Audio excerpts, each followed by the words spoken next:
Então a gente vai trabalhar essa introdução hoje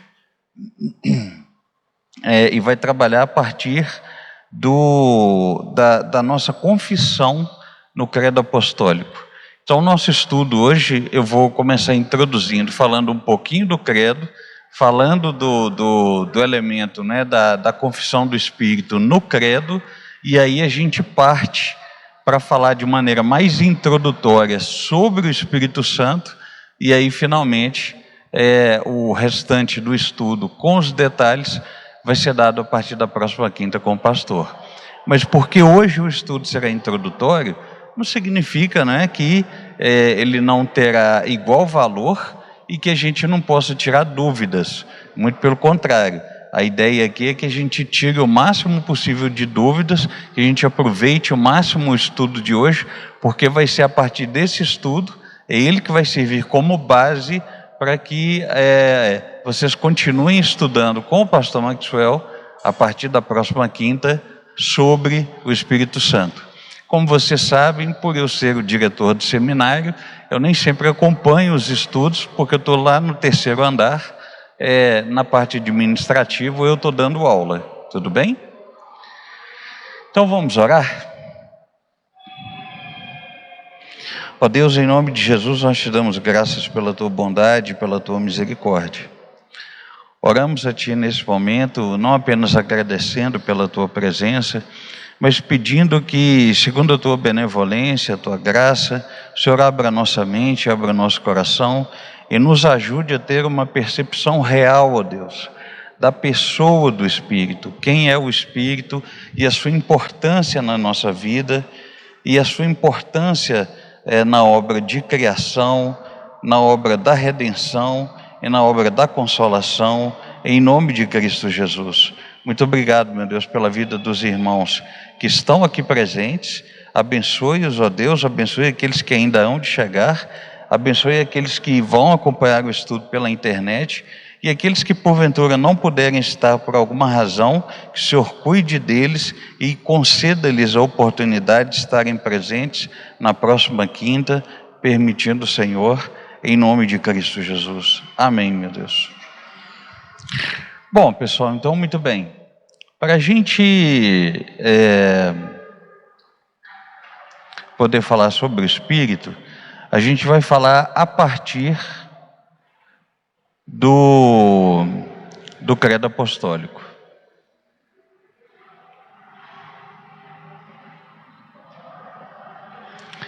Então, o credo, na sua forma, que a gente chama de uma forma antiga ou primária, declara os seguintes dizeres: eu creio em Deus Pai Todo-Poderoso e em Jesus Cristo, seu único Filho, nosso Senhor, que nasceu pelo Espírito Santo da Virgem Maria e foi crucificado sob Pôncio Pilatos e sepultado. Ao terceiro dia levantou-se dos mortos, ascendeu aos céus e sentou à direita do Pai, de onde virá para julgar os vivos e os mortos, e no Espírito Santo, na Santa Igreja, no perdão dos pecados e na ressurreição do corpo. Quando falamos a respeito do credo, nós estamos falando do primeiro documento oficial da igreja, ou do primeiro documento extra-bíblico, digamos assim, da qual nós podemos nos apropriar como documento que expressa a nossa fé. Muitas pessoas, muitas vezes, por desconhecimento, por não saber a respeito da origem dos credos e a respeito da importância dos credos, faz logo uma associação com uma espécie de confissão católico-romana. Mas não é isso, não é dessa forma que nós devemos ver. O que ocorre é que, a partir do segundo século, nós não tínhamos ainda o cânon do Novo Testamento pronto. Nós não tínhamos ainda a definição dos 27 livros prontos. Essa definição dos 27 livros só foi ficar pronta no quarto século. Então, os primeiros 4 séculos da igreja, depois da morte dos apóstolos, Os pais da igreja, né, os bispos, que eram carinhosamente chamados então de pais da igreja, eles foram os responsáveis pela preservação da doutrina. E uma das formas de preservação da doutrina ensinada pelos apóstolos foi a elaboração de credos. A palavra credo significa creio. Já viu aquelas pessoas que quando tomam um susto usam aquela expressão assim, cruz credo? Na verdade, se a pessoa soubesse o que ela estava falando, ela não diria cruz credo, porque ao dizer cruz credo, ele está dizendo creio na cruz. O que é que a crença dela na cruz, que é o principal símbolo cristão, tem a ver com o susto que ela tomou? Nada. Nada. A não ser que ela tenha se assustado, por exemplo, com uma presença demoníaca, né? Aí ela fala, creio na cruz, para reforçar a fé dela. Mas como quase nunca crente se assusta com demônio, ou com absolutamente mais nada assim de tenebroso nesse sentido, então o que a crença na cruz tem a ver com o susto dela? Nada. Isso quando ela não diz credo em cruz, né? Quando ela fala credo, por exemplo, uma pessoa tem nojo de alguma coisa, e ela fala credo, é como se ela estivesse dizendo, eu creio. Mas o que significa a expressão eu creio com o nojo dela? Nada. E quando ela fala credo em cruz, é creio na cruz. O que isso tem a ver com o susto dela? Também nada. Então, o credo apostólico é chamado de apostólico não porque foi escrito pelos 12 apóstolos. Ele é chamado de apostólico porque essas frases praticamente resumem as doutrinas ensinadas pelos apóstolos. E não apenas resumem as doutrinas ensinadas pelos apóstolos, mas, de certo modo, cada expressão dessa, cada frase dessa, tem um parâmetro bíblico, tem uma base bíblica, foi extraído das Escrituras. Ser capaz de declarar o credo e crer no credo, não crer nesse sentido como cremos em Jesus para a salvação, mas crer no credo no sentido de entendê-lo como documento oficial que expressa a nossa fé, é o que distingue o verdadeiro do falso cristão.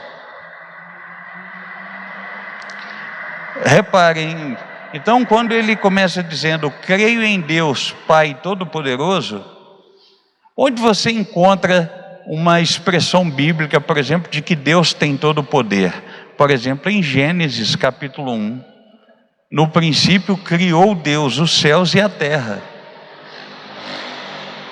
Então, para que a terra fosse formada, precisaria ser realmente por um Deus todo-poderoso. E aí observe a outra expressão, e em Jesus Cristo, seu Filho, nosso Senhor. Ora, o que a Bíblia nos ensina lá, por exemplo, em João capítulo 3, versículo 16?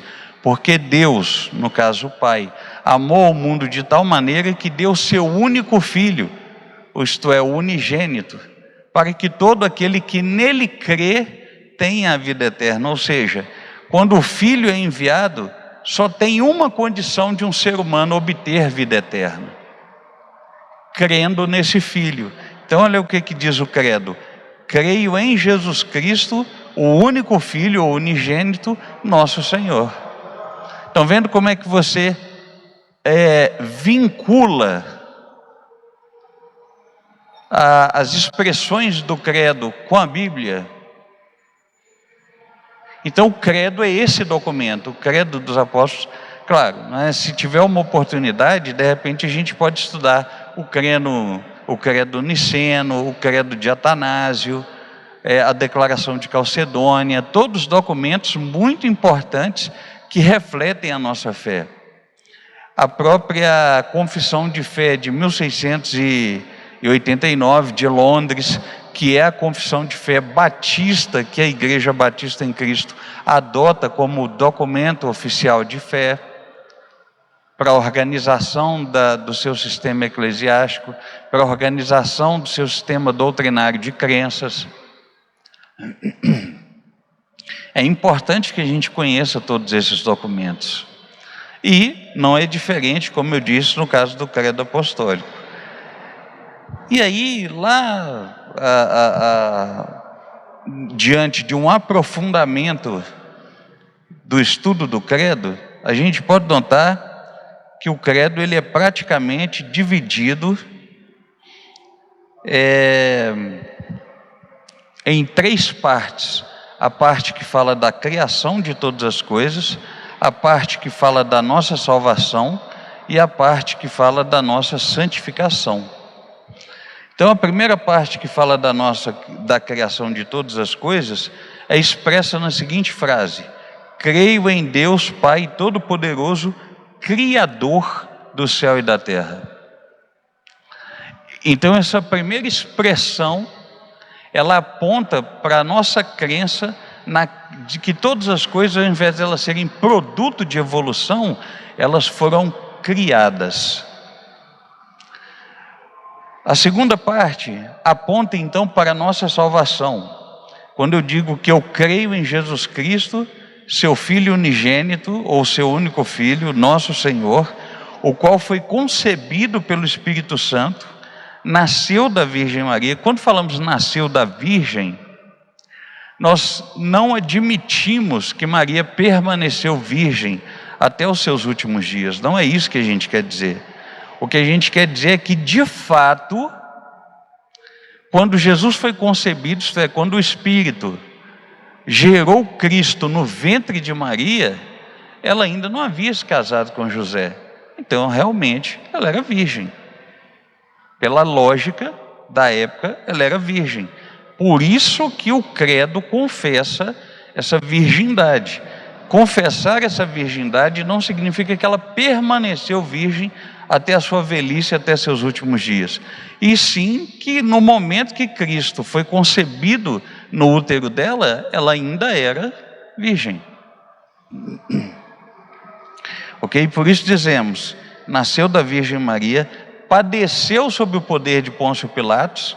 Isso aí, a história da crucificação é muito clara no fim dos 3 primeiros evangelhos. Foi crucificado, morto e sepultado, desceu ao mundo dos mortos. O desceu ao mundo dos mortos, originalmente é desceu ao Hades, que é a mesma que desceu à sepultura. E aí tem crente que confunde isso, porque em algumas traduções do credo apostólico vem assim: desceu ao inferno. Aí tem crente que prega que Jesus morreu e foi lá no inferno tomar a chave das mãos de Satanás. Para começar, Satanás nunca foi guardião do inferno. Não tem nenhuma referência bíblica que diz que ele foi ou que ele é o guardião do inferno. Muito pelo contrário. No texto bíblico, o que nós temos é que, a partir da referência do livro de Jó, é que Satanás rodeia a terra. Ele não tem uma morada fixa, ele não tem um local de habitação para ele. Não existe esse negócio de que o inferno é uma espécie de QG dos demônios, que eles saem de tempos em tempos, eles se reúnem lá, parecendo a Liga do Mal, que planeja contra a Liga da Justiça. Não tem isso, ok? E aí, quando nós vamos para o texto grego, lá em Apocalipse, sobre essa questão de Cristo revelar que tem as chaves, os verbos indicam que Jesus nunca perdeu essa chave. É como se essa chave estivesse sempre, o tempo todo, nas mãos dele. Então aqui, quando diz que Jesus foi ao Hades ou foi ao inferno, em algumas traduções de língua portuguesa, o que se quer dizer é que Jesus foi para a sepultura, só isso, ok? Até porque o que foi que ele disse para o ladrão que se arrependeu? Ainda hoje estarás comigo no paraíso. Então como é que foi isso? Jesus morreu e falou: espera aí só um pouquinho que eu vou rapidinho ali no inferno, pego a chave e volto? Não, não tem isso na Bíblia.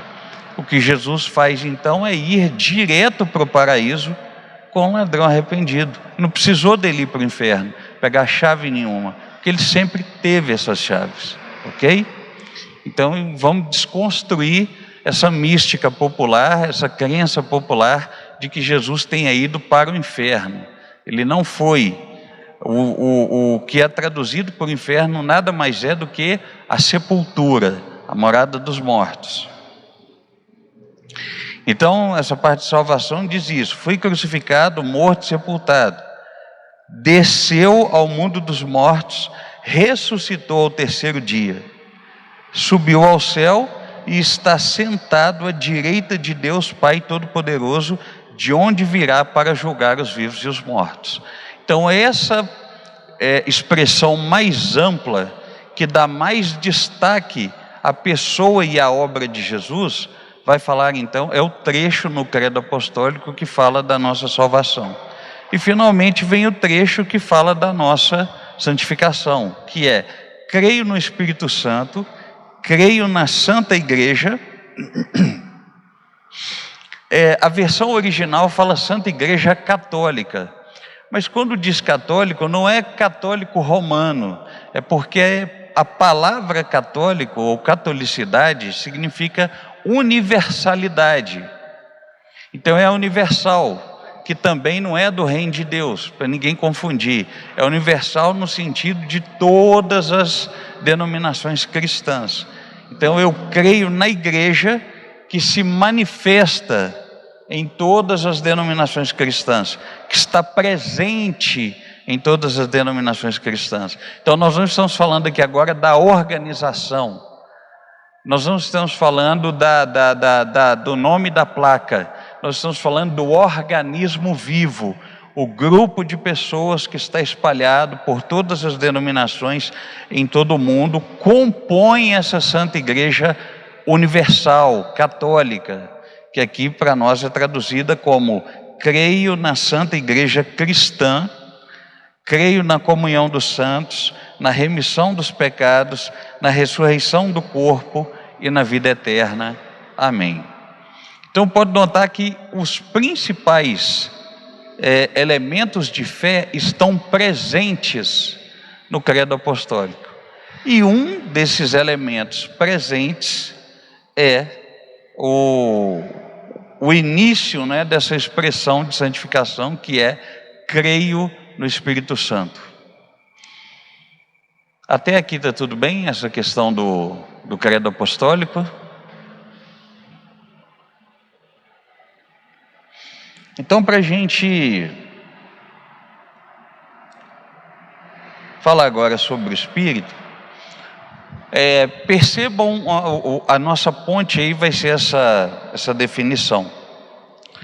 Percebam que o credo, ele é trinitário.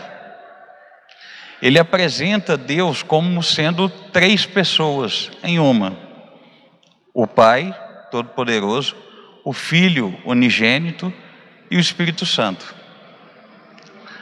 Como nós já aprendemos em outras lições, em outros momentos, quando falamos de trindade, estamos falando da doutrina a respeito do próprio Deus. E ainda que a palavra trindade não esteja expressa na Bíblia, elementos de crença trinitários estão presentes na Bíblia. Como, por exemplo, falar de Deus, o Pai, como sendo uma pessoa, falar de Deus, o Filho, o Senhor Jesus Cristo, como sendo uma outra pessoa, e falar do Espírito como sendo uma terceira pessoa, uma outra pessoa. Nesse caso, o Pai não é o Filho, não é o Espírito, o Filho não é o Pai, não é o Espírito, e o Espírito não é o Pai e nem é o Filho. E os três possuem a mesma substância, isto é, uma substância divina. Portanto, os três juntos são Deus. Ao mesmo tempo, o Pai é plenamente Deus, o Filho é plenamente Deus e o Espírito é plenamente Deus. Isso é um mistério que a Bíblia apenas o revela, mas não dá o esclarecimento de por que ou como isso acontece. apenas nos orienta que Pai, Filho e Espírito Santo, cada um deles é plenamente Deus, mas não são três deuses, porque os três possuem uma mesma substância, formando um só Deus. Então, para não confundir assim muito a nossa mente, talvez para elucidar um pouquinho, de uma forma bem grosseira, tenta imaginar o sorvete napolitano. Então, os três sabores possuem uma só substância. Os três são sorvete. Agora, o sabor chocolate não é o sabor creme, não é o morango. O sabor morango não é o creme, não é o chocolate. E o sabor creme não é o chocolate, não é o morango. Cada um tem o seu próprio sabor. O morango, o sabor de morango é totalmente sorvete, o sabor chocolate é totalmente sorvete, e o sabor creme é totalmente sorvete, e os três são um sorvete, o napolitano. Tenta pegar essa ilustração como digamos assim, um elemento de comparação para facilitar você tentar entender a doutrina da Trindade, ok? De modo que, se o credo apresenta Deus como sendo três, então nós, em geral, cremos em Deus Todo-Poderoso porque temos aquela ideia de que Ele é o Criador, mas nos esquecemos que o Filho também participa da criação e o Espírito participa da criação. Temos o destaque do Filho no modo como Ele nos salva e na sua importância, mas quase nunca falamos sobre o Espírito. Entretanto, o credo apostólico traz essa confissão, que nós também cremos no Espírito. Então nós temos na lição de hoje, a partir da declaração do credo, a oportunidade de explorarmos, de aprofundarmos essa crença no Espírito.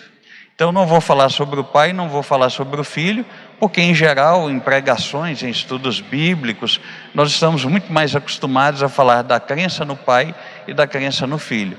Vamos destacar um pouco mais a crença no Espírito.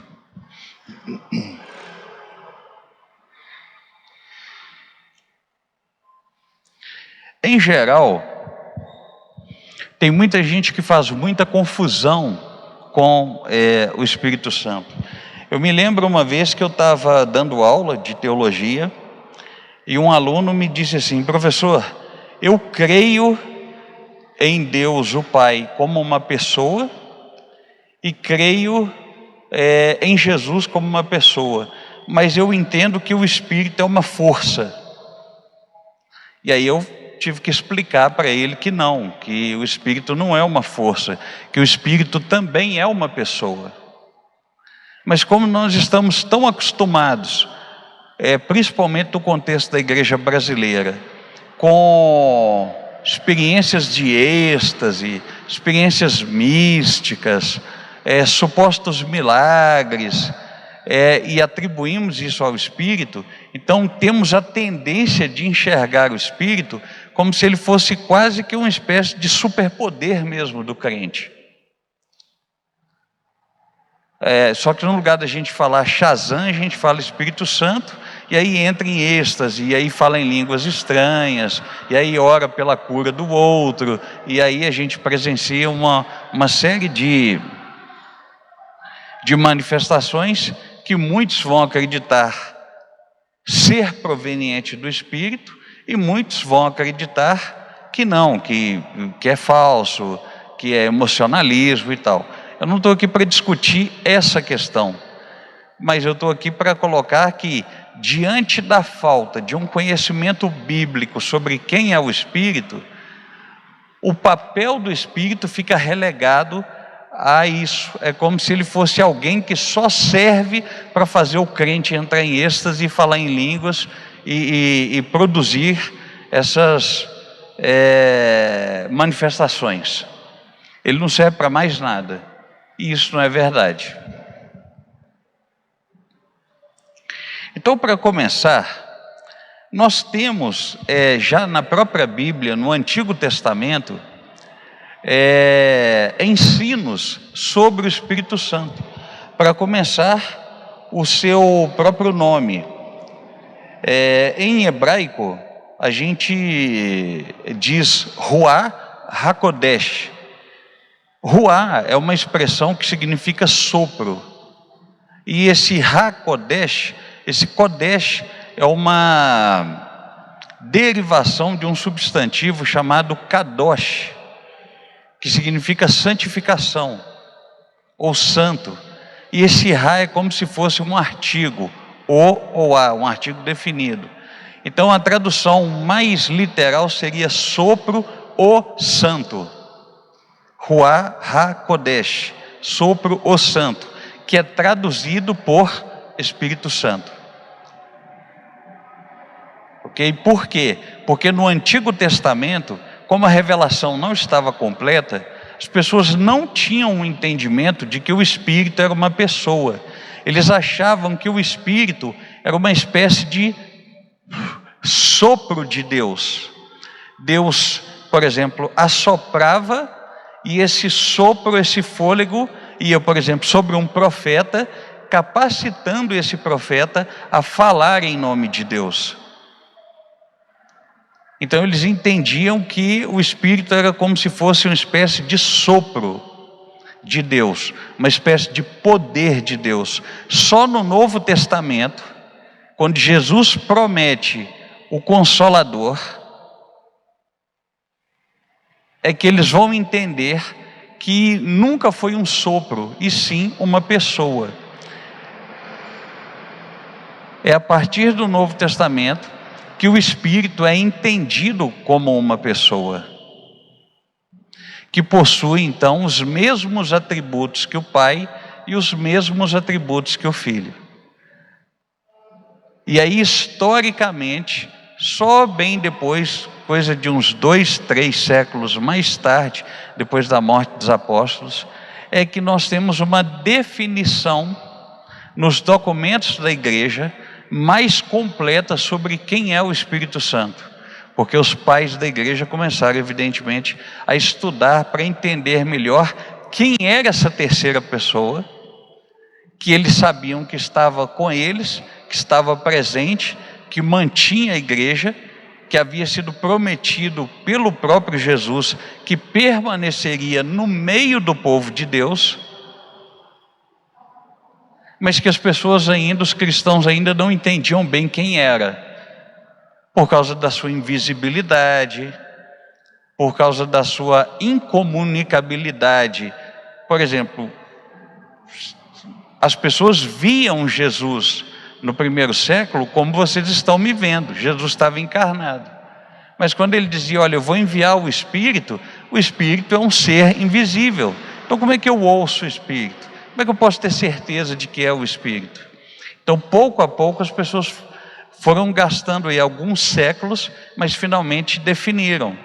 Mas mesmo que elas tivessem gastado alguns séculos para definir melhor quem é o Espírito Santo, desde o primeiro século se entendia que o Espírito é uma pessoa, e que o Espírito também é Deus, e que ele não é um segundo ou um terceiro Deus. Ele forma, junto com o Senhor Jesus e com o Pai, o Deus judaico-cristão, que nós cremos.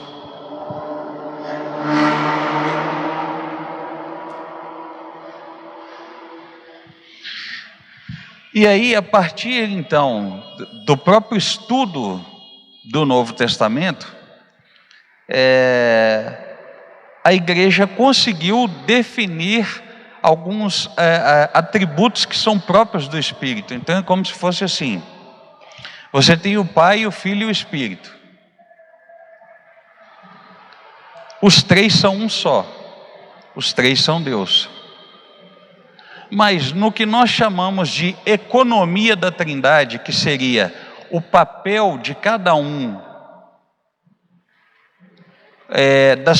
de cada uma das pessoas da Trindade, então o Pai tinha um papel, o Filho tinha um outro papel a desempenhar, e o Espírito um terceiro papel.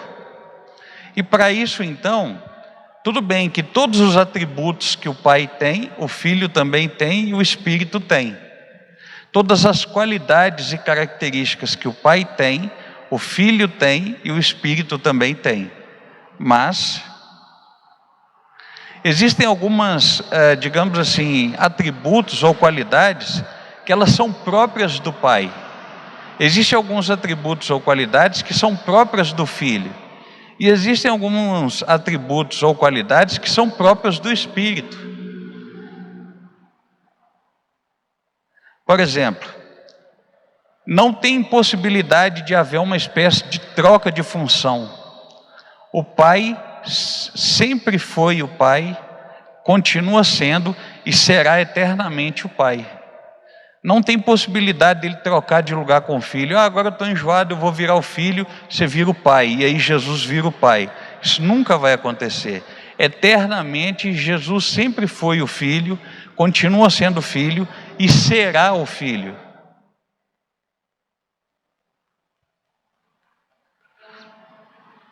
E o Espírito sempre vai ser alguém que procede, isto é, que veio, que tem origem no Pai e no Filho. Ele continua tendo a sua origem no Pai e no Filho, e no futuro continuará sendo procedente do Pai e do Filho. São funções, são papéis que cada um desempenha na Trindade, que eles não trocam entre si. Eles continuam com esses papéis determinados por toda a eternidade. E aí a Bíblia vai trazer alguns papéis, alguns atributos do Espírito. Então, por exemplo, o primeiro desses atributos nós encontramos em Atos, capítulo 5, verso 34, que é o atributo da divindade. Disse então Pedro: Ananias, por que encheu Satanás o teu coração para que mentisses ao Espírito Santo e retivesses parte do preço da herdade? Guardando-a não ficava para ti, e vendida não estava em teu poder? Por que formaste esse desígnio em teu coração? Não mentiste aos homens, mas a Deus. Note que Pedro, quando está repreendendo Ananias por causa dele ter escondido parte do preço da venda de sua propriedade, ele começa dizendo o seguinte: olha, você mentiu ao Espírito Santo, e termina dizendo: você mentiu para Deus. Então, quer dizer, já havia uma consideração de que o Espírito é Deus. O outro atributo está em Jó, está em Hebreus capítulo 9, versículo 14, que é o atributo da eternidade. Quanto mais o sangue de Cristo, que pelo Espírito eterno se ofereceu a si mesmo, imaculado a Deus, purificará as vossas consciências das obras mortas, para servirdes ao Deus vivo. Então olha que interessante. Ele começa perguntando: quanto mais o sangue de Cristo, que pelo Espírito eterno. Ou seja, ele está deixando claro que o Espírito Santo não padece nunca, não morre, não acaba. Ele é infinito porque ele é eterno. Ele foi chamado aqui pelo autor aos Hebreus de Espírito eterno. Ao mesmo tempo, o Espírito Santo participa da criação. A gente vê em Jó, capítulo 33, versículo 4, os seguintes dizeres: o Espírito de Deus me fez, e a inspiração do Todo-Poderoso me deu vida. Então quer dizer, para que houvesse essa declaração, o Espírito de Deus me fez, é porque o autor de Jó está considerando que o Espírito Santo participa da criação. Lembrando aquele detalhe, como nós estamos lendo Jó, então Jó, o autor de Jó, ainda não está vendo o Espírito como uma pessoa, mas ele está vendo o Espírito como um elemento ou uma ferramenta da parte de Deus.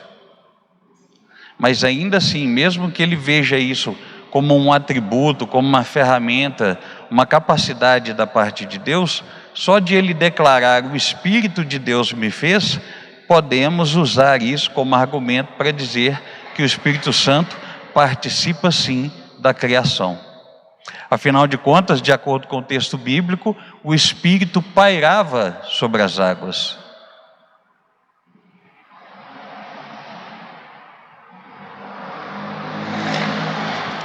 Outro atributo do Espírito é que ele é onipotente. Em Romanos capítulo 15, verso 19, temos a seguinte declaração: por força de sinais e prodígios, pelo poder do Espírito Santo, de maneira que desde Jerusalém, circunvizinhanças, até ao Ilírico, tenho divulgado o Evangelho de Cristo. Então note, Paulo declara que sinais e prodígios e poder do Espírito Santo. Então quer dizer, o Espírito ele é onipotente também, como o Pai é e como o Filho também é. O Espírito tem todo o poder para capacitar Paulo com sinais e prodígios para que Paulo pregue o Evangelho. E esse poder, evidentemente, está presente na igreja hoje. É o que sustenta também a igreja. Ao mesmo tempo, o Espírito ele é onipresente, como quando o salmista pergunta: para onde me irei do teu Espírito? Ou para onde eu fugirei da tua face? Isso mostra o quê? Que em qualquer lugar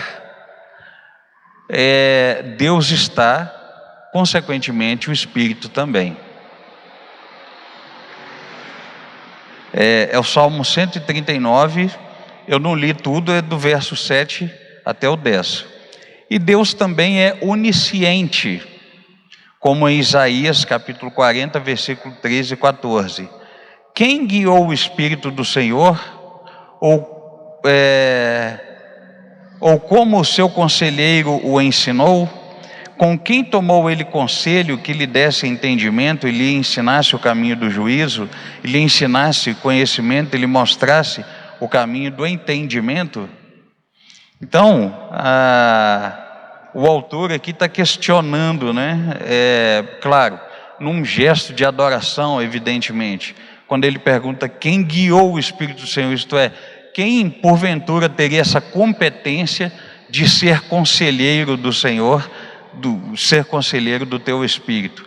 Então, novamente, o Espírito é mencionado, e nós, já na nossa releitura, entendendo que a revelação está completa em Cristo, podemos nos apropriar do texto de Isaías, entendendo que o Espírito é uma pessoa, para dizer que o Espírito é onisciente.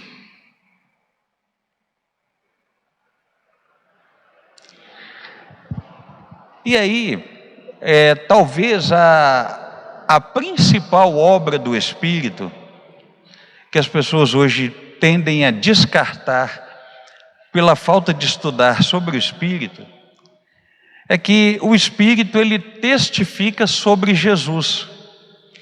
Em João capítulo 15, verso 26, o texto bíblico diz assim: mas quando vier o Consolador, que eu da parte do Pai vos hei de enviar, aquele Espírito da verdade que procede do Pai, ele testificará de mim.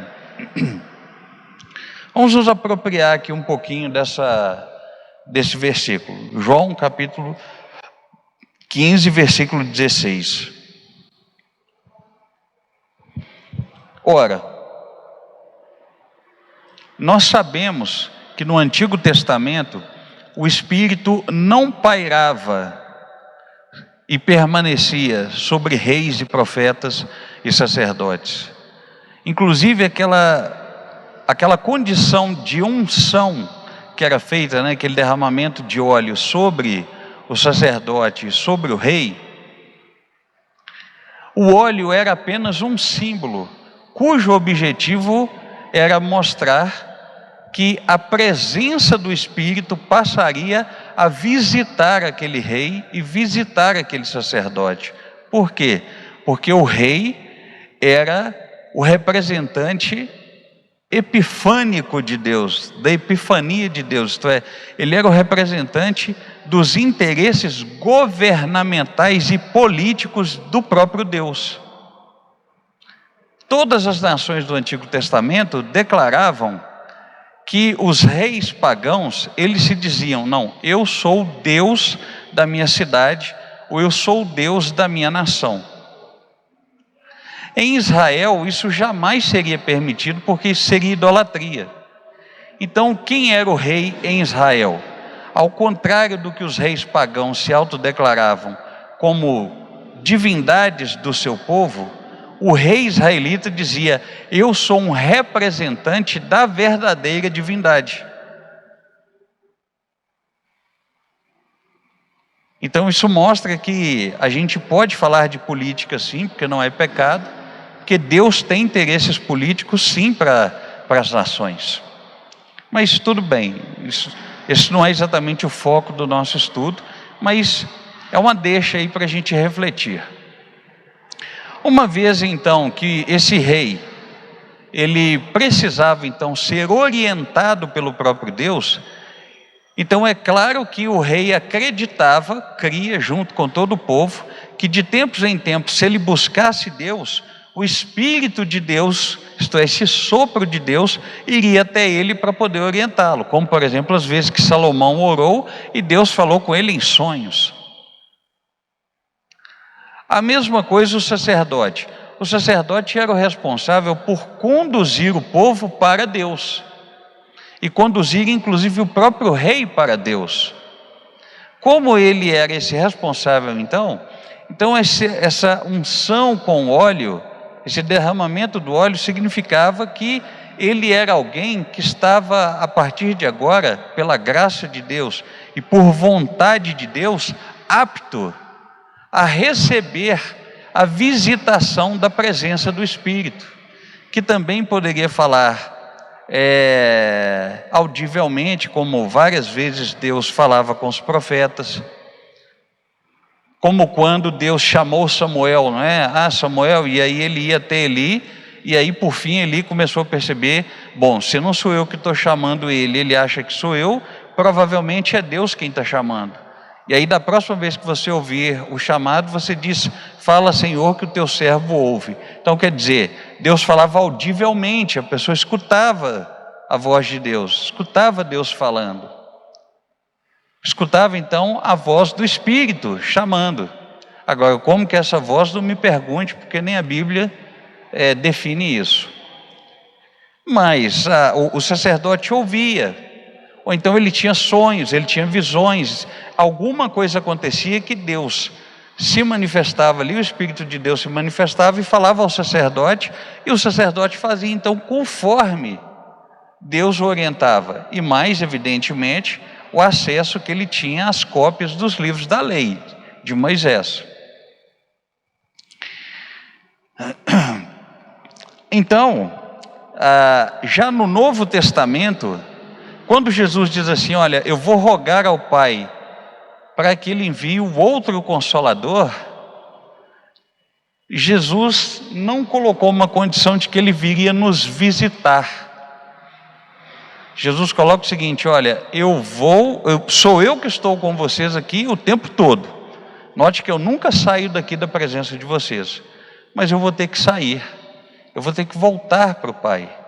E para vocês não ficarem sozinhos, então eu vou rogar ao Pai que envie outro Consolador. Então tem um detalhe, ou alguns detalhes dessa obra atual do Espírito, essa obra bíblica do Espírito, que os crentes de hoje passam batido. Por exemplo, eu já vi muito crente, quando vai começar o culto, pedir: Deus, envie o teu Espírito. O Espírito já está aqui. Cristo já enviou há 2000 anos atrás, lá no Pentecostes, quando aconteceu a descida do Espírito. O Espírito não está lá em cima com o Pai e fica vindo aqui. Ele está aqui de forma definitiva, o tempo todo. O apóstolo Paulo ainda vai colocar que nós somos morada, enquanto igreja, do Espírito. significa que o Espírito está presente em nós. O texto não afirma se está presente no sentido literal, ou no sentido figurado, ou individualmente, em cada um de nós, ou como igreja. Nós precisaríamos estudar mais o texto.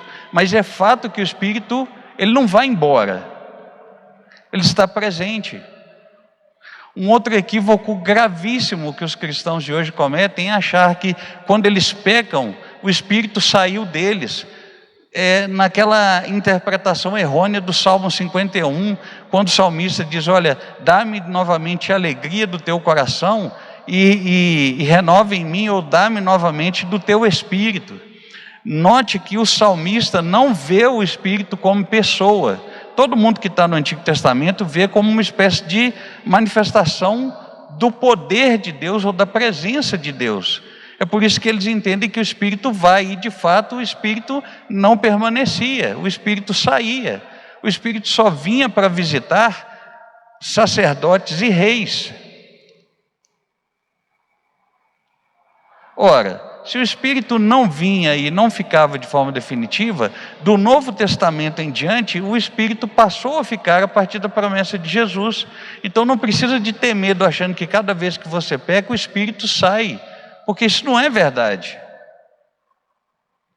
Mas acima de tudo, a principal obra do Espírito, desde aquela época que Jesus prometeu até hoje, é testificar de Jesus.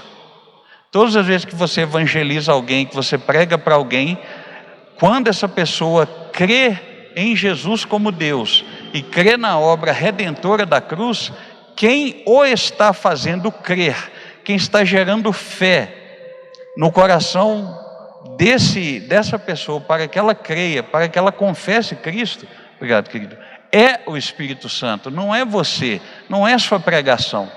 Você é apenas um cooperador nessa obra evangelística. Sua pregação, sua evangelização, a atenção, seu relacionamento, a atenção diferenciada que você dá para a pessoa, sua música, seu acalento, seu afeto, nada disso traz a pessoa para Jesus. Nada disso converte ninguém. Você é apenas um instrumento para que o Espírito continue operando e atuando.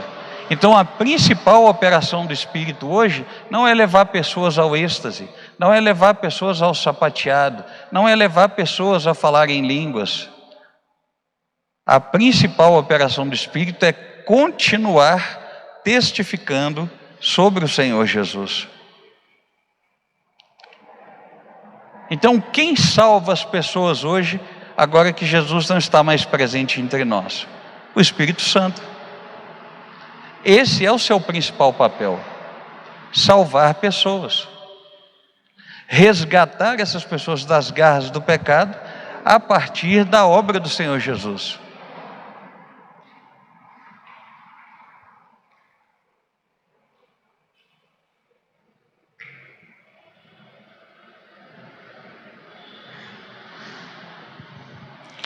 Então olha só, em João 14, 26 diz assim: mas aquele Consolador, o Espírito Santo, que o Pai enviará em meu nome, esse vos ensinará todas as coisas e vos fará lembrar de tudo quanto vos tenho dito.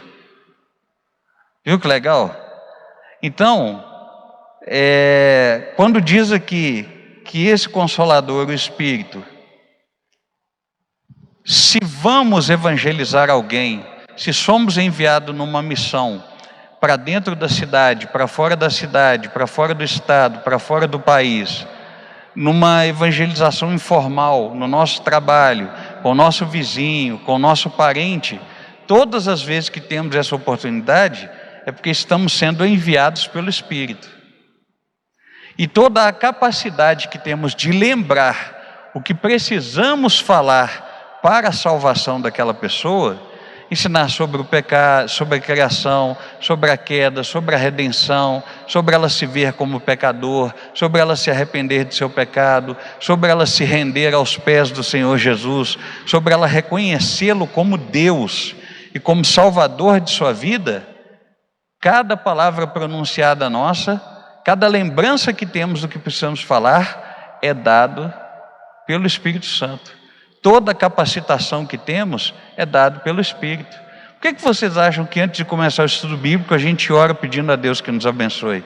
Porque eu só sou capaz de dar o estudo como sou, porque o Espírito é quem me capacita. É claro, eu faço a minha parte, eu estudo o texto, eu me preparo em casa, eu organizo o estudo e trago as ideias. Agora, a capacidade de gerar em vocês fé e persuasão de que o que eu estou dizendo é verdade, e a edificação que vocês vão experimentar a partir do que eu digo, só o Espírito pode fazer isso no coração de vocês. Eu não tenho essa capacidade. A mesma coisa quando alguém vai pregar.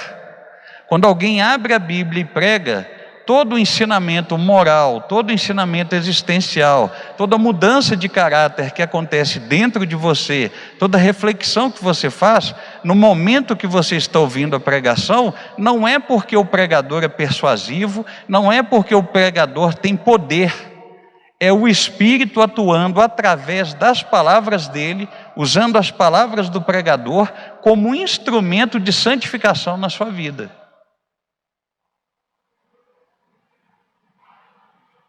Então, viu aí, quem é o Espírito? Não é o que te faz falar em línguas, é aquele que te transforma depois de um estudo bíblico ou depois de uma pregação.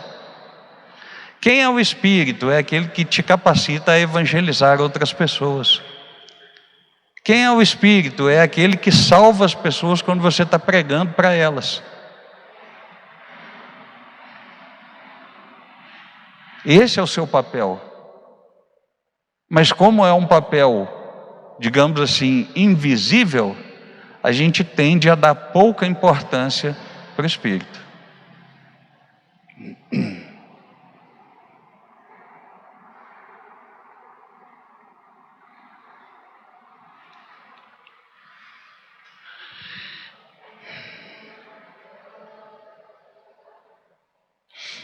E aí, em 1 Coríntios capítulo 12, verso 11, toda a capacidade que cada um de nós tem, um vai ensinar, o outro vai evangelizar, o outro vai atuar como diácono, o outro como professor de escola bíblica, o outro como aluno de escola bíblica, o outro como pregador, o outro como cantor, todas as potencialidades e capacidades que cada um de nós tem no corpo de Cristo, isto é, na igreja coletivamente, e que são usadas para edificação mútua, para edificação de todos nós, todas essas capacidades são dadas pelo Espírito Santo. Então olha só o que diz em 1 Coríntios 12, 11. Mas um só e o mesmo Espírito opera todas essas coisas, repartindo particularmente a cada um como quer. Então até o nosso jeito de funcionar como igreja não é só uma questão de organização e de administração eclesiástica. Se o Espírito Santo não operar em cada um de vocês, fazendo com que vocês se submetam uns aos outros e amem uns aos outros e se dediquem uns aos outros, é impossível existir igreja, é impossível existir organização cultica, existir organização de estudo bíblico. Se vocês não quiserem, vocês não se assentam aqui para me ouvir. Eu não tenho a menor capacidade de conseguir manter vocês aqui por 1h30 me ouvindo. Quem faz isso é o Espírito de Cristo, é o Espírito Santo.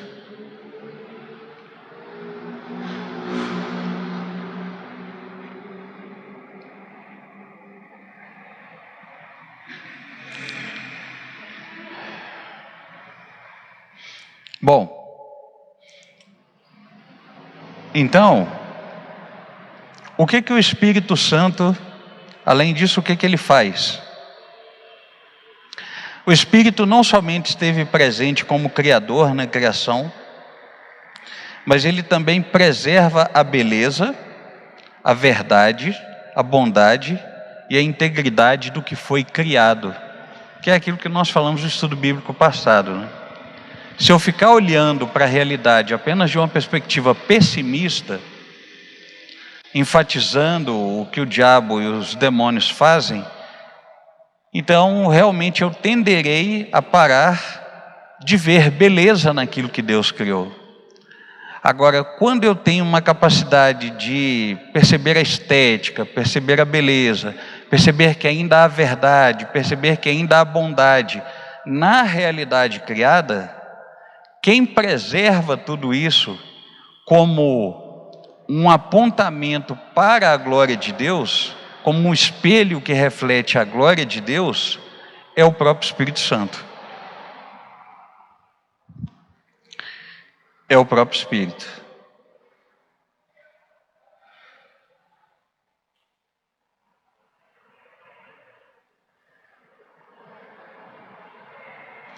Então tem um trechinho aqui que eu quero ler para vocês. Essa obra do Espírito é o principal motivo para ainda haver a realidade terrena que conhecemos. Após a queda, o homem não perdeu o governo sobre o restante da criação. Entretanto, a sua capacidade de governar se tornou corrompida a partir do seu pecado e do pecado de Adão.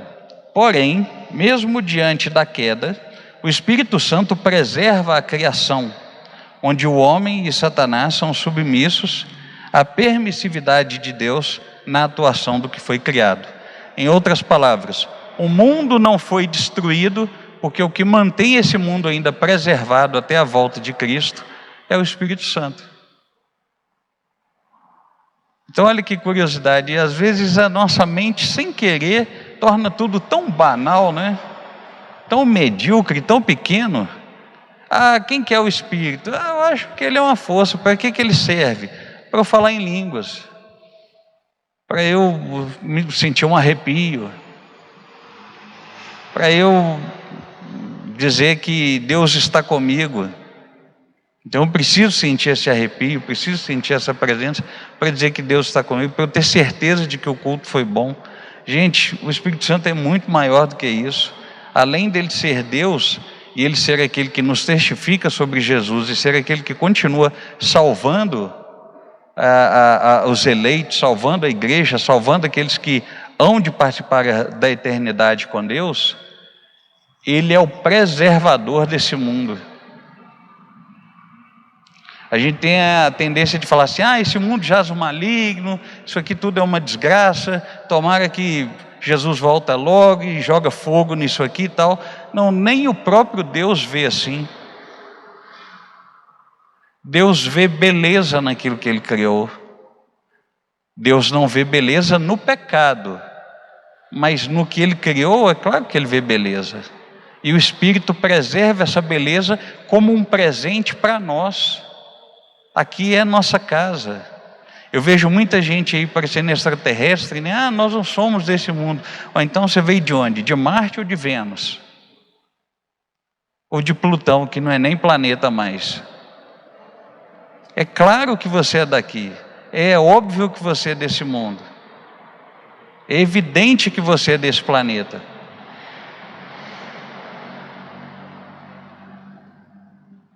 Agora, isso aqui vai ser destruído para ser refeito. Lembre-se do novo céu e da nova terra, e a nova Jerusalém.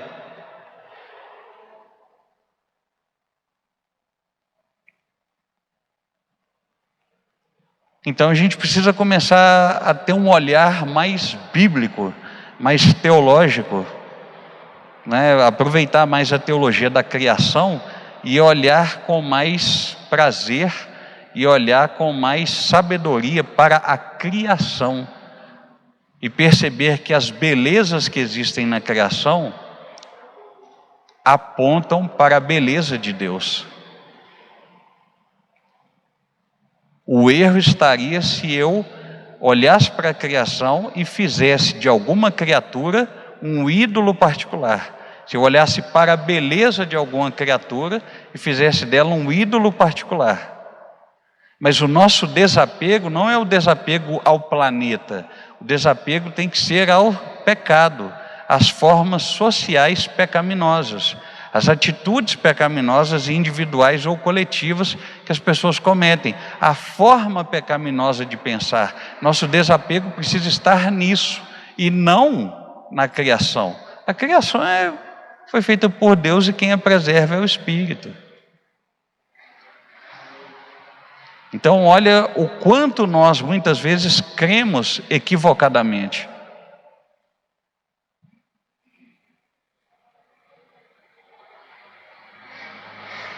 É muito legal porque lá em Gênesis, no versículo 31 do capítulo 1, Deus olhou e disse: olha, isso aqui é muito bom. O próprio Deus gostou da criação. Aí a gente fica agindo como se nada disso aqui prestasse.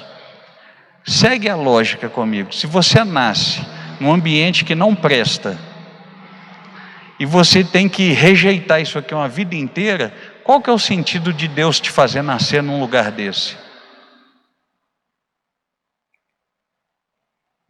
Onde que está a lógica nisso?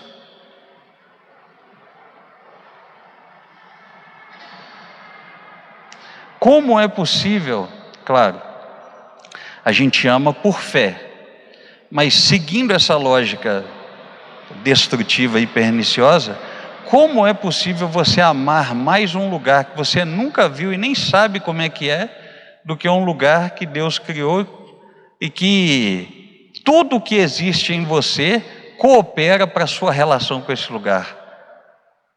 Porque você tem fome, você é capaz de plantar.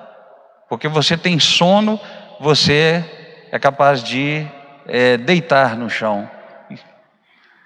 Os elementos de nutrientes que existem no seu corpo são os mesmos elementos existentes na terra e que dão os nutrientes necessários para os alimentos para você comer. A sua capacidade de trabalhar e de produzir cultura glorifica a Deus em tudo aquilo que você vai fazer nesse mundo. Porque tudo aquilo que você cria é uma criação indireta de Deus, isto é, foi idealizada em primeiro lugar por Deus, e nisso Deus é glorificado. Como é que tudo que você faz, em termos de produção cultural, de forma direta ou indireta, de forma dada ou manifesta, glorifica a Deus, e no final você rejeita isso tudo? Como é possível Deus criar uma coisa da qual Ele vai rejeitar e te ensinar que você tem que rejeitar? Onde está a lógica nisso? Então nós devemos rejeitar o pecado e as suas formas, plurais e individuais, coletivas e individuais. E amarmos o que Deus ama, incluindo a criação, porque é o Espírito quem a preserva até o dia de Cristo, até a volta de Cristo.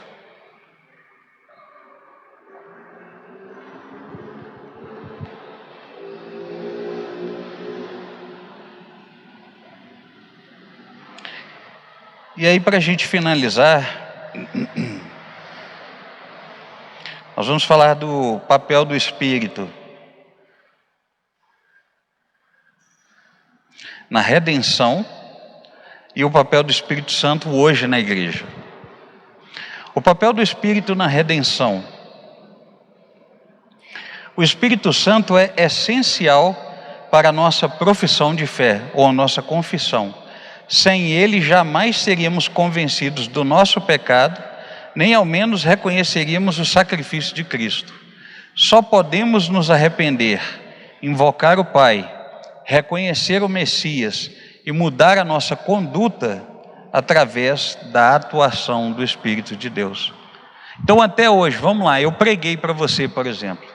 Você só confessou Jesus como seu Senhor e seu Salvador porque o Espírito Santo convenceu você do pecado, da justiça e do juízo. Foi Ele quem gerou em você a consciência de que é certo e é verdadeiro crer em Jesus como Deus e crer na sua obra redentora como o único meio que te vincula de novo a Deus e salva a sua vida pela eternidade. E até hoje, então, quando você está orando, quem intercede por você é o Espírito. Quando você volta a pecar, aquela dor na consciência que você sente é o Espírito tornando te convencer, para que você se arrependa, confesse seu pecado e volte de novo a caminhar na presença do Senhor. Quando você ora, jejua e lê a Bíblia, você não está se santificando, como muitos crentes acham que eles mesmos se santificam. Quando você ora, lê a Bíblia, jejua, caminha na presença do Senhor, isso é um ato de santificação do Espírito na sua vida. É claro que isso é uma via de mão dupla. Por exemplo, quando surge o desejo de ler a Bíblia, quem pôs esse desejo no seu coração, quem põe é o Espírito. Mas a sua Bíblia não vai sair da estante flutuando e cair no seu colo. Você tem que levantar de onde você está e pegar a sua Bíblia, abrir e ler. Mas quem gerou essa motivação inicial de ler para falar com você foi o Espírito. Então, todas as vezes que você faz alguma coisa, alguma disciplina espiritual como orar, ou ler a Bíblia, ou jejuar, quem está mudando seu caráter, quem está produzindo mudanças em você, quem está separando você do pecado, e quem está santificando você é o Espírito. Até hoje é assim. E qual o papel do Espírito hoje na igreja, então?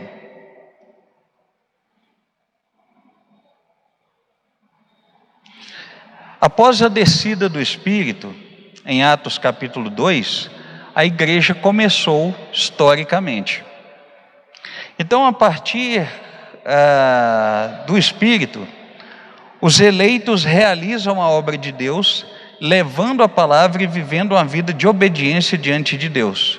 O Espírito Santo opera na história e capacita os escolhidos. Então, em outras palavras, de geração em geração, a cada ano que passa, só existe igreja, nós só perseveramos na presença de Deus, como organismo vivo, como ajuntamento de pessoas, como grupo de regenerados, eleitos, salvos pela graça, nós só congregamos, só cultuamos, só oramos, só estamos presentes no estudo bíblico, só evangelizamos, só ganhamos novas vidas, porque diariamente quem nos sustenta, quem coloca o desejo de congregar, de estar junto, de estar em comunhão e de buscar pela presença de Deus diariamente, é o Espírito Santo. Ele é o sustentador e o mantenedor diário da igreja. Não existe nenhum mérito e nenhum esforço próprio da sua parte que mantenha uma igreja. Qualquer igreja local, em qualquer lugar do planeta, em qualquer época, só é mantida por obra do Espírito Santo. Se o Espírito não estiver aqui agora, vocês não creem no que eu estou dizendo, vocês não ficam aqui. Se o Espírito não estiver aqui agora, eu não tenho competência para dizer o que eu estou dizendo, e nem autoridade para dizer o que eu estou dizendo. Legal, não é? O fato de que Ele está presente o tempo todo, ao contrário do que muitos pensam, e que tudo o que nós fazemos em termos de obra de Deus é fixado, é mantido, é perpetuado por obra do Espírito, pelas mãos do Espírito. Então essa foi a nossa introdução, os detalhes sobre a pessoa do Espírito, a crença, a obra do Espírito com mais detalhes, a própria pessoa do Espírito, são todos estudos mais pormenorizados que serão dados nos próximos encontros aí com o nosso pastor, Maxwell. Irmãos e irmãs, vocês têm alguma dúvida? Alguma consideração que vocês gostariam de fazer? Alguma ponderação, alguma curiosidade? Ou dizer, olha, eu aprendi dessa forma, eu achava que era dessa forma. Alguma consideração que vocês queiram fazer?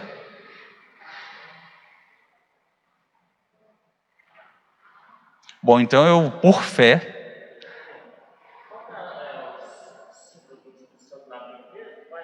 símbolos do Espírito, são vários. No Antigo Testamento você tem o óleo, você tem a água, por exemplo. No Novo Testamento você tem a pomba. Oi? Você tem o fogo. Mas o problema do fogo é que no Novo Testamento tem uma outra conotação. Entendeu? Então, o texto lá de Marcos, que fala, né, sobre aqueles que creem serem batizados com Espírito e aqueles que não creem serem batizados com fogo, é que o ser batizado com Espírito não está falando necessariamente daquela experiência de êxtase do falar em línguas, e sim é como se fosse assim: vocês serão confirmados, selados, guardados pelo Espírito para a salvação. Tem a ver com isso. E o ser batizado com fogo é ir para o inferno. É aquele que não crê.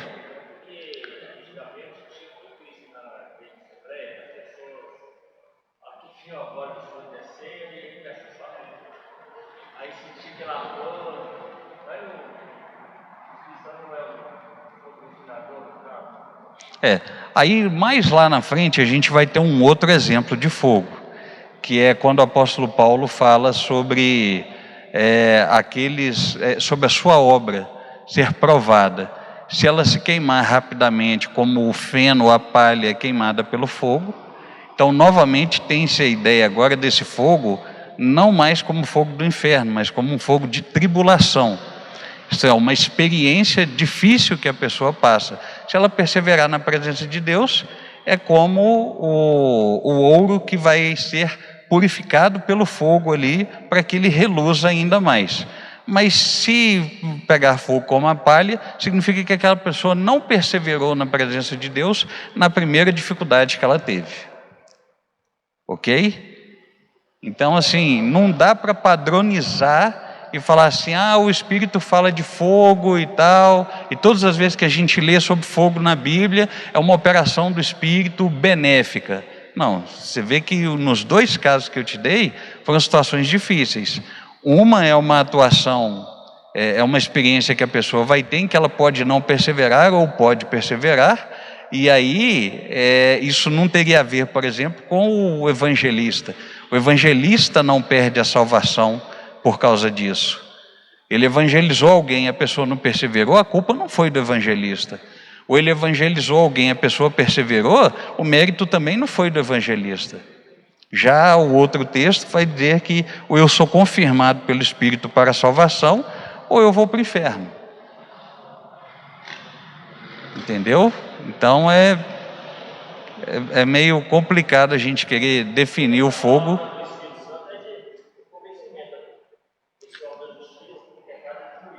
Sim, como nós vimos aqui, a principal obra do Espírito é de salvação. Até hoje, quando a gente prega para uma pessoa, se essa pessoa dizer: não, eu me rendo a Cristo, não foi porque ela espontaneamente abriu o coração, ou porque você persuasivamente conseguiu convencê-la.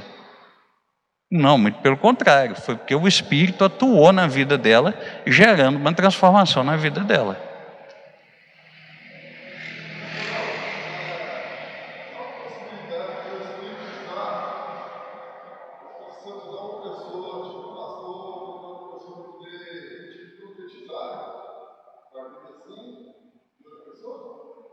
Se o Espírito pode usar uma pessoa para profetizar na vida de outra, pode.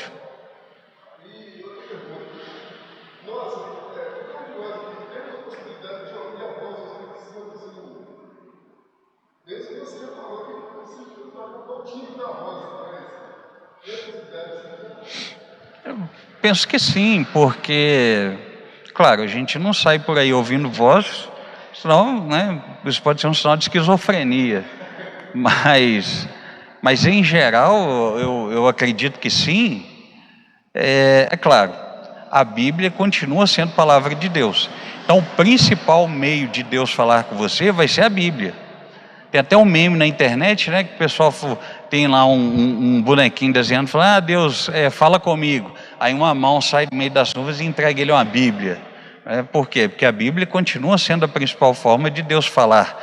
Agora, é perfeitamente possível que uma pessoa seja orientada. Por exemplo, a gente não é muito de entrar nesses meandros assim, porque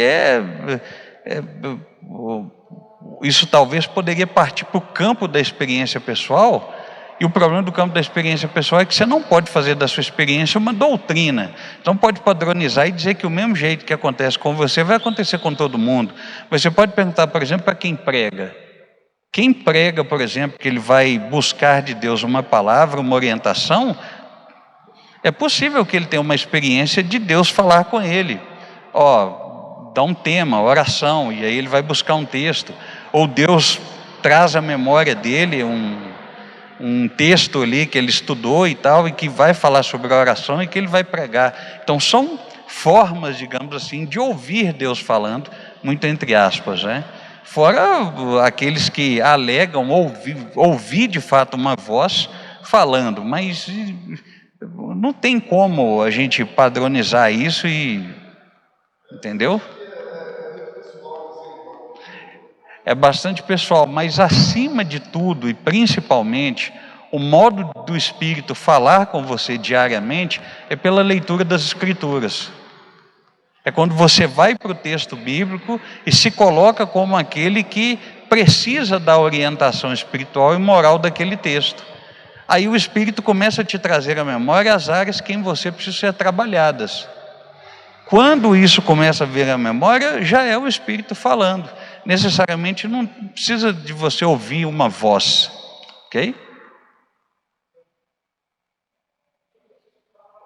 Prontamente, minha irmã.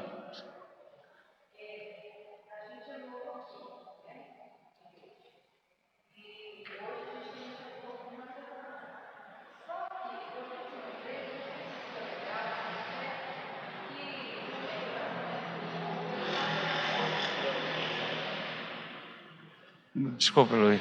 Pode continuar, irmã. Eu estou daqui, como eu estou te ouvindo baixinho, eu estou meio que lendo seus lábios, mas pode falar.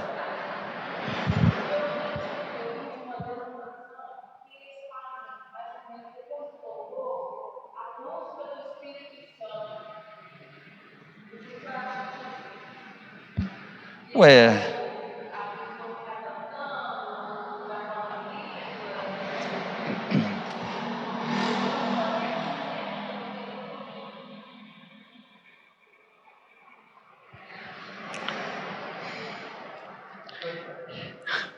Charles está rindo já, né? Isso aí é um pouquinho complexo. Não dá para a gente chegar e falar assim, isso é certo, ou isso é errado.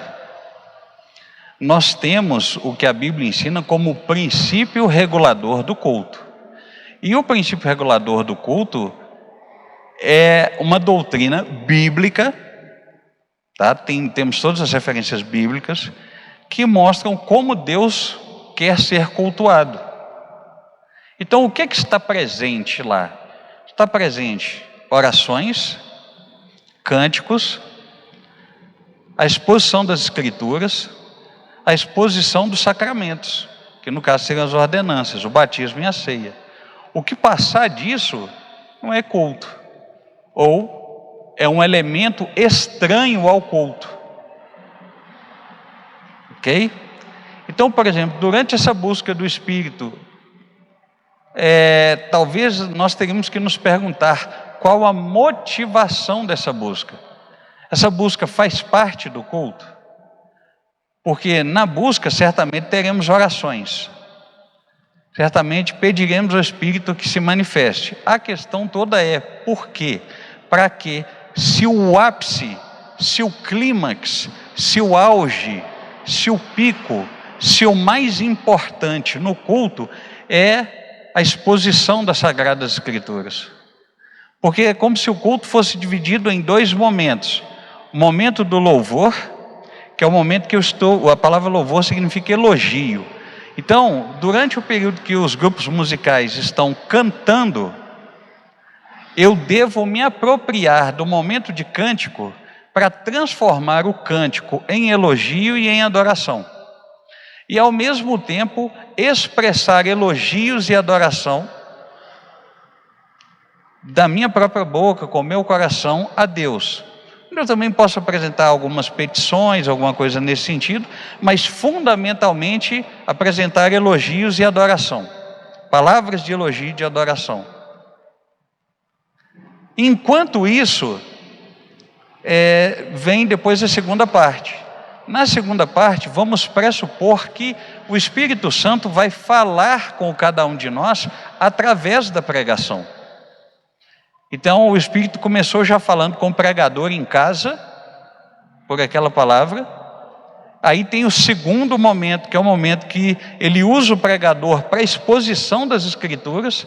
E concomitante tem o terceiro momento, que é o momento que o Espírito flui no coração de cada um de nós, fazendo com que a gente assimile e reaja, e seja transformado por essa pregação.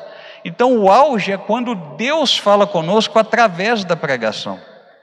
Se essa busca do Espírito for aquela ideia de que Deus vai depois levantar um suposto profeta que vai falar individualmente com cada uma das pessoas, então nós temos um problema. Por quê? Porque se a expectativa é essa, significa que eu não estou satisfeito com a exposição das Escrituras, que é quando Deus fala em geral para todo mundo. Então é como se eu estivesse dizendo para Deus assim: bacana, o Senhor falou com todo mundo, mas agora eu quero que o Senhor levante um profeta para falar só comigo. Eu não estou satisfeito do Senhor falar com todo mundo. O Senhor tem que falar só comigo. Aí isso caracterizaria, não vou dizer uma blasfêmia, mas talvez, dada a ignorância das pessoas, uma rejeição ao próprio Deus que já falou com todo mundo. Agora, se esse buscar o Espírito tem uma outra intenção dentro do culto, alguma coisa nesse sentido, que não negue a exposição das Escrituras, tudo bem. Só que eu acho muito difícil você chegar em algumas igrejas locais e perguntar assim: qual é a motivação da busca do Espírito, que não seja essa a intenção das pessoas de ficar ouvindo um profeta? Então, se as pessoas se reúnem para ouvir um profeta, significa que elas não estão satisfeitas com a exposição das Escrituras. Então, de duas uma, ou a exposição não está acontecendo, está havendo uma falha na pregação, ou as pessoas estão cuspindo no prato que estão comendo.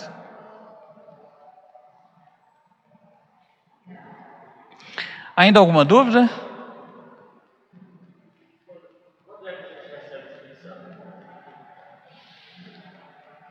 Quando é que você recebe o Espírito? Bom, de acordo com o texto bíblico, quando ele te convence do pecado, da justiça e do juízo, você se rende a Cristo. A partir daquele momento, ele passa a habitar em você. Ok? Tem gente que acha que tem que orar por você, por um batismo específico com o Espírito, de modo que você só vai ter o Espírito depois desse batismo, que é principalmente caracterizado pelo falar em línguas. Mas não, você recebe o Espírito quando, na verdade, ele te recebe, né? Ele é que decide vir e te convencer do pecado, da justiça e do juízo e fazer morada em você. Oi? Quem não tem? Eu acho que depende muito. Se ela receber Cristo dentro da idade da razão, sim. Lembre-se, Eloy, o Espírito, ele fica na igreja, ele está presente na igreja. Como eu disse, o texto bíblico, ele não faz menção se é um presente individualmente ou se é um presente coletivamente. Apenas sabemos que ele está presente. Então, quando você pergunta assim, então está numa criança, é porque você está pressupondo, então, a possibilidade dele estar presente individualmente. Se a gente tiver como especular nesse nível, então, de fato, não. Uma criança não tem um espírito. Mas, se não for isso que o texto está dizendo, nem eu e nem você temos individualmente. Temos metaforicamente, de uma maneira que a Bíblia não esclarece, o Espírito, mas não temos individualmente. Por exemplo,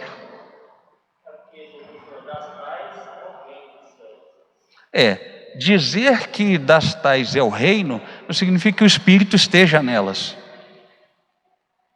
Ok? Qual é a função do Espírito? Morar nas pessoas ou preservar a igreja? Então, o meu sobrinho tem 13 anos, é uma criança, pré-adolescente. Ele não congrega. Como é que eu faço agora? Ele tem o Espírito ou ele não tem?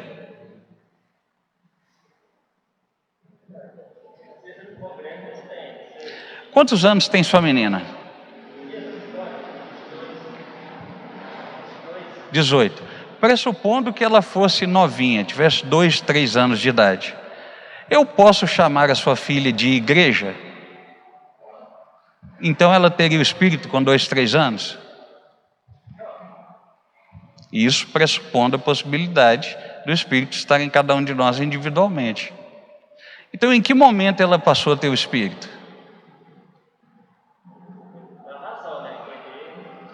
Quando ela rendeu-se a Cristo, não é verdade? Teve a experiência dela de conversão. Então, só porque Deus diz dos tais é o reino, Jesus não deu nenhuma garantia dizendo, olha, não mexe com elas não, que o Espírito está nelas. Ele só falou das tais é o reino.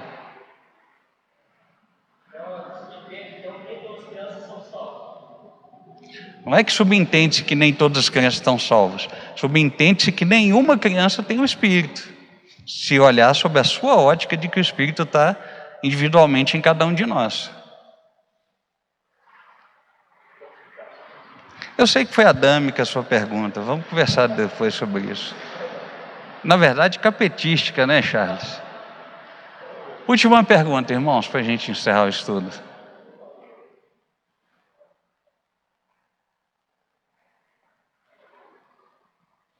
Realmente nenhuma pergunta? Então eu vou pressupor que todo mundo entendeu. Eu espero de coração que vocês tenham assimilado o nosso estudo hoje. Vamos agradecer ao Senhor.